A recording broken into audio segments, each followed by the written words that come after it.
Hey, peace, world. Thanks for pressing play on another Pay Me No Mind sports and entertainment video. My name is Wood. Please consider becoming a subscriber to the channel. If you like the way that any of the information is being broken down or discussed, presented, hit the like button and, weigh in with your own opinion.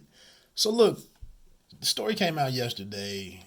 I'm on mlive.com and saw it on Instagram yesterday from a couple of different Michigan basketball or Michigan athletics accounts. And, the reigning Big Ten freshman of the year, Hunter Dickinson, is has opted to test NBA waters, but he's signing with an NCAA approved agent to hold on to his eligibility and possibly return to to Ann Arbor. Fine. I got into a bit of a conversation on Instagram with. It's almost like nowadays nothing matters. Especially anything long term. People just pick up and go about, and it is what it is. And I'm not trying to tell this young man to not do what he wants to do. He has in the article that it has always been my dream to play in the NBA. And this is what he tweeted. So it is important for me to gather information before making this decision. They also noted in here, this article is by Ryan Zook. They also noted in here that his name doesn't currently appear on any of the mock drafts, any 2021 mock drafts by any major outlets.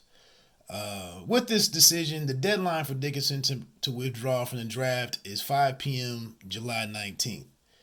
And the article closes out. Dickinson, joins Franz Wagner as the two Michigan underclassmen to declare for the draft, while seniors Isaiah Livers, Mike Smith, and Austin Davis also are pursuing pro careers. The seniors could have returned for an additional year, with the NCAA granting all winter sport athletes an extra year of eligibility because of the COVID-19 pandemic. Stat-wise, the kid finished with over 14.1 points per game, 7.4 rebounds. He helped.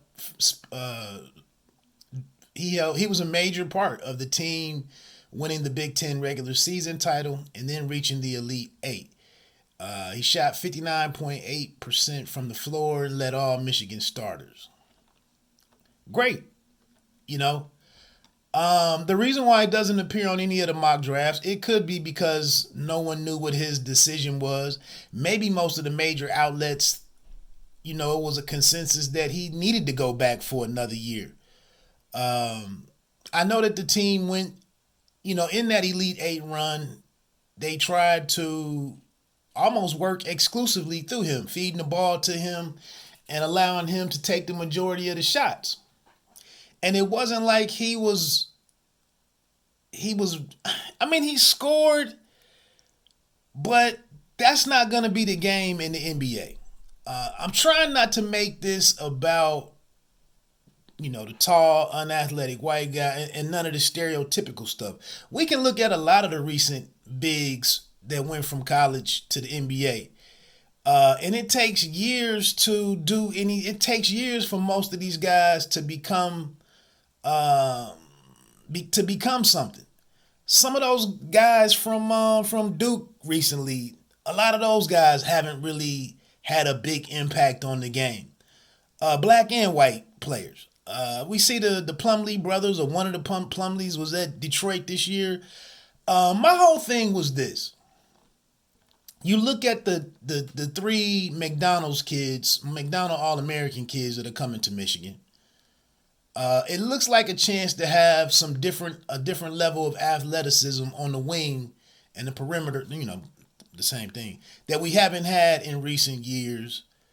Maybe some more dynamic scorers at the point guard. Xavier Simpson and Mike Smith from this past year, and who was the other kid? But if you looked at the way that the Baylor trio of guards, and even the kid that came out. If you look at the way that they put up the ball, the way that they shot the ball, the pace that they played at, that's where you want to be. And I'm hoping that that's the type of the type of offensive performers that are coming to Ann Arbor under Coach Juwan Howard. No disrespect to those kids and cast, discrediting what they did or downplaying what they did in Smith, Xavier, Walton was there under Bayline and whatnot. But that controlled, run out the entire shot clock, figure out a shot when it gets late on the clock and throw up some prayer. Like, we got to get away from that. You got to have guys that can attack, score from all levels, and definitely be as much as the role of shooting has become a focal point on the offensive side of the court. You got to have knockdown shooters and guys that can shoot off the bounce and whatnot. And some of the guards that have come through there, and Smith was more noted as a scorer coming from his previous school, but he came there and kind of ran this really controlled, measured offense that I can't stand watching at times. So, looking at what's coming and what you just did, it just seems like to me,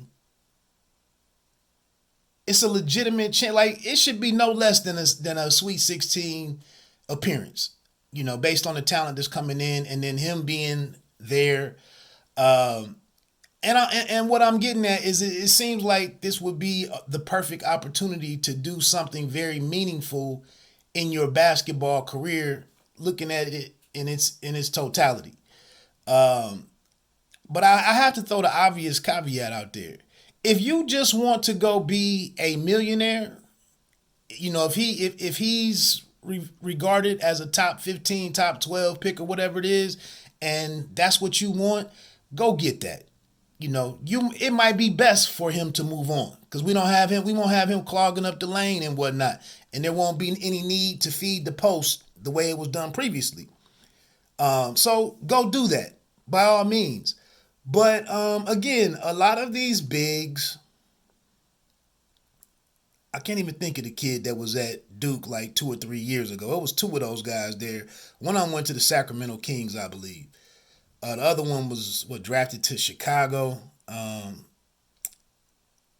of them had the Puma deal. I cannot think of his name. That's how bad it is. You go into the NBA and it's just 2 and 3, 4 years of anonymity. We're just now seeing, the Andre Ayton kid or whatever in Phoenix. We're just now seeing him, kind of become renowned or get some more visibility on him.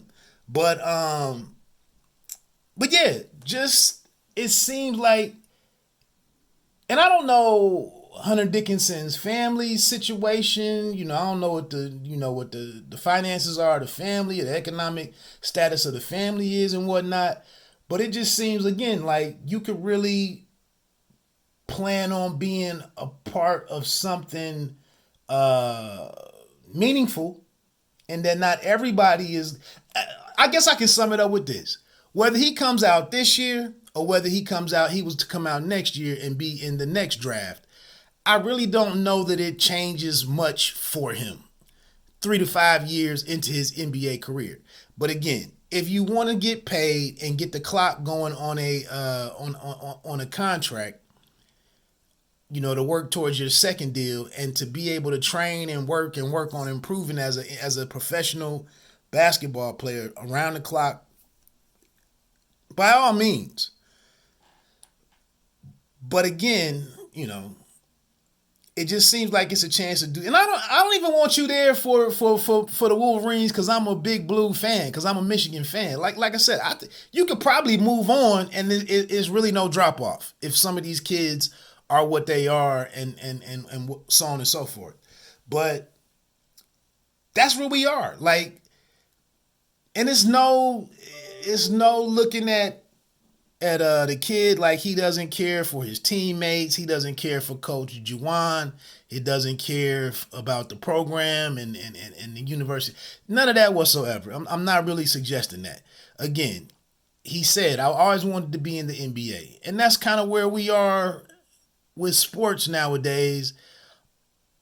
All of this stuff is just kind of fly by night, here today, gone tomorrow. And that's how you have to look at these things. I'm sure Coach Juwan wouldn't even, it is what it is. But sometimes it's nothing wrong with doing some things with more of a strategy to it, or a short term strategy, or a long term strategy, or whatever, whichever route you want to go. And I think that's why we saw Coach Williams step away in Carolina. Like, the way that college basketball is set up and the way that it's evolving, when you can't, Hunter Dickinson would be the perfect type of sophomore to have on a team trying to make a deep run in March. He would be an excellent piece of that. But now you can't even count on that type of guy to be around. And everybody kind of has to be comfortable with the way that Calipari's been operating down in Lexington, where you come in every year and have 3 to 5 new starters, and over the course of the regular season, you figure it out, and by the time the March Madness starts, you kind of have the team primed to make some kind of run. Not everybody can win like that or succeed or excel like that. And what? Calipari only has one championship to show for that. So, not everybody is comfortable with that type of volatility. But let me get on out of here. Best of luck to Dickinson, whatever his choice is. I hope it works out best for the kid. Again, my name is Wood. Pay me no mind, sports and entertainment. You don't have to be great to start, but you have to start to be great. Peace.